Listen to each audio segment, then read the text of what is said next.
Hello, I'm Jenny Woodward and welcome to the Weather Quarter. This is the show about the weather and how it impacts on our lives in vast and varied ways. This time I'm in the central west of Queensland in Winton. It's a small township of about 1,000 people. The town has enormous significance in Australian history. There's a billabong nearby where it's claimed that Banjo Paterson was inspired to write Waltzing Matilda. It's the birthplace of Qantas and has become famous for fossils, and that's where our stories start. This animal coming up, you would have just had to throw those hands around, and if you've seen on a wedge-tailed eagle, some of those type of animals, that as they bring their claws in, they just lock. This bloke would have been able to just come and go and just tear you to pieces. You know, you wouldn't have a chance. The Australian Age of Dinosaurs Museum, just outside Winton, has grown from a hobby into a lifelong project for David Elliott. These days, the self-described sheepcocky leaves the farm work to his sons.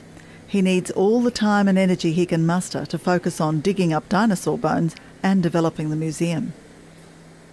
I've been looking at fossils, or looking for fossils, most of my life. As a kid, you know, we picked up rubbing stones, you know, Aboriginal stones, quartz rocks, anything we could find, petrified wood. Always wanted to find something good and never did. And really, I didn't find anything good, you know, like in the way of a dinosaur bone, right up until I was in my mid-30s. Over the years, the weather has had a big impact on the finds. One good thing about a drought is it's a great time to find dinosaurs. When you have a great wet seasons, you know, lots of rain, of course your grass cover will come up this high and you won't even see the ground, so you won't find much. The Winton region has become a cradle for dinosaur fossils and boasts one of the world's most impressive natural history sites, Lark Quarry.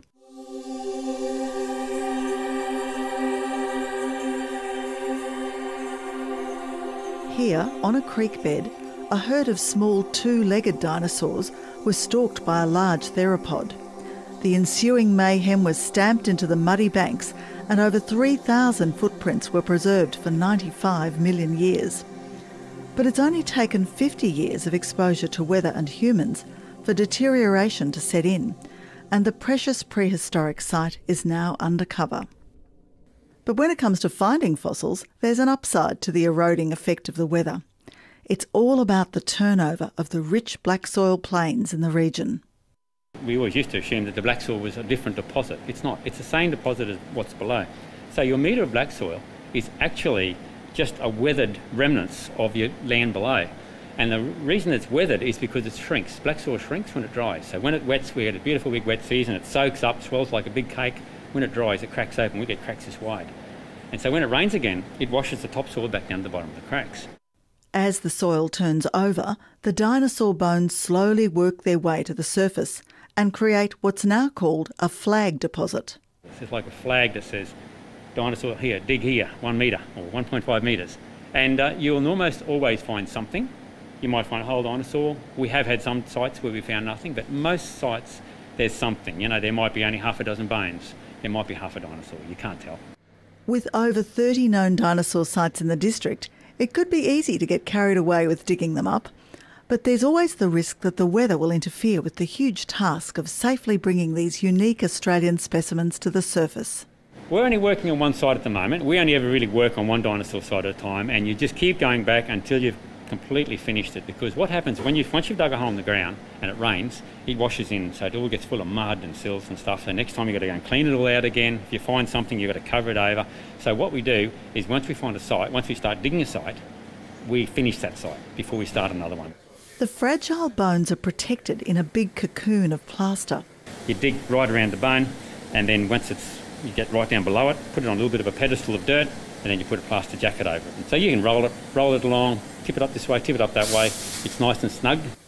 Once they're back at the museum, the intricate work of removing the rock from the bone begins, as fossil technician Alice Milson explains. We have all the lighter colours that you can see through there. That's the silt stone, so that's the stone it's been preserved in. And this darker colour, that's the actual dinosaur bone. So not only is it on the colours though, but also on textures. The bone, it's sort of like wood, it has grains in it. It's extremely time-consuming work. Already, Alice has spent 6 weeks on this small piece. However, for David Elliott, it's all part of his master plan to create a world-renowned museum that celebrates the continent of Australia and its prehistoric history.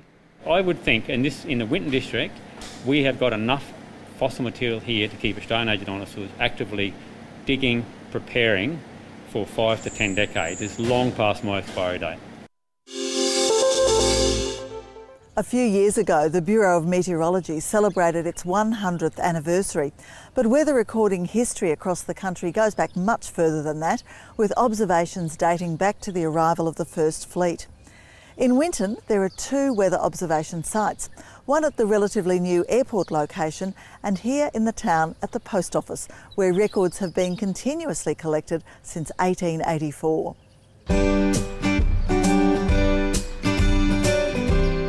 It's early morning in Winton. There's very little traffic about, which gives the birds an opportunity to splash in a rare puddle in the main street. But even though it looks quiet in town, there's plenty going on at the post office. Long before Melissa Elliott gathered the mail, sorted the letters and organised her counter for the day, she was out in the yard at 6 a.m. recording the first batch of the all-important weather readings for the day. At 9 a.m, it's time for round 2. We do them 4 times a day, 7 days a week. We do a 6 a.m, a 9 a.m, 3 p.m, and a 9 p.m. reading. Every reading you do your pressures, your thermometers, your cloud, your rain, your visibility. Then each reading has something special in it. Like 9 a.m, we do maximum minimums, terrestrials, evaporation. 3 p.m. you do your maximum, and 9 o'clock's a very, very basic one, 9 p.m. one. This postmaster of 4 years has become very familiar with the routine and responsibility that come with taking on the role of an official weather recorder. Not only is it hard to take a day off, there are still some tasks that she finds challenging. The hardest part of it is getting to know the various types of cloud. That's the hardest part of it all.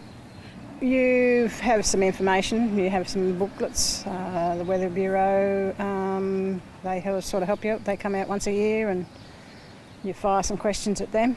Then it's just a matter of sort of just doing a bit of study to get to know what they are. But it's not just the clouds, there are plenty of other measurements to be carefully noted. This is the evaporation pond. Yesterday, in the last 24 hours, we've lost 5 litres of water out of that tank.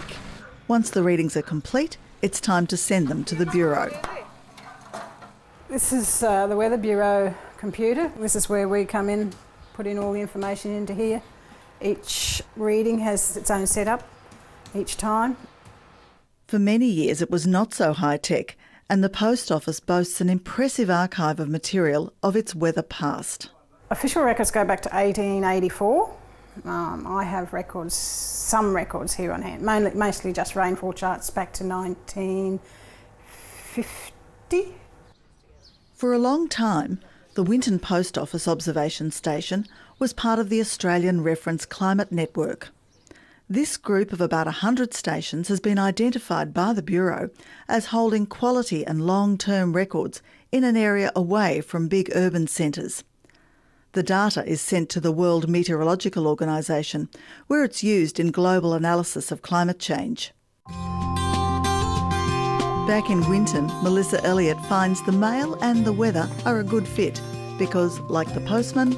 No matter what the weather, it's done 4 times a day, 7 days a week. Summers over inland parts of the country can be searing, scorching events.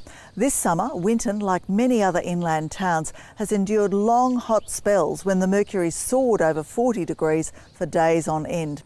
Those numbers take their toll on people, livestock and equipment, and sometimes there are implications that wouldn't occur to city folk.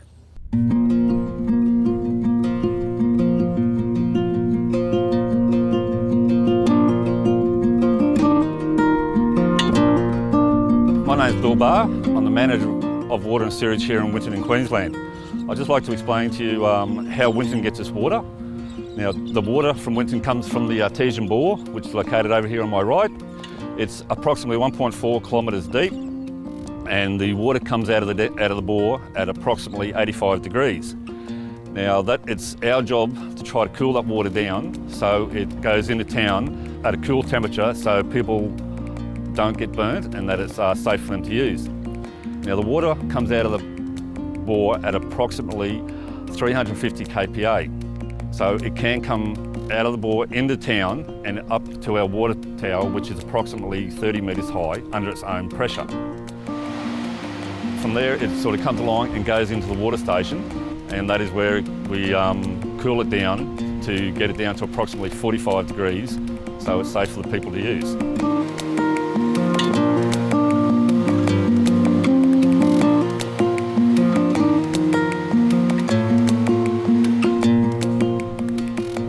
Water from our bore enters our pump station through this pipe here.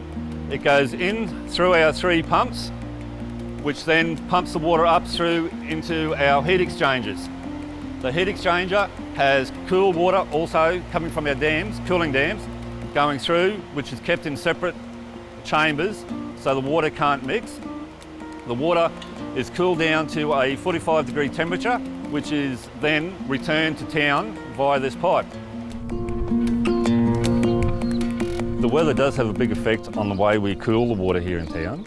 When it is hot through the summer months, the water in our cooling dams does heat up, and it takes a lot longer for us to actually cool the water so it can go into town safely. And that's the show this time around. We love your weather photos, and this rainbow was snapped in Brisbane after a big storm in January. Thanks to Dave Guyett, who was behind the lens. If you have a photo or story idea, contact us at weatherquarter@your.abc.net.au, and you can find me on Twitter at Jenny Weather. I'm Jenny Woodward. Until next time, weather well.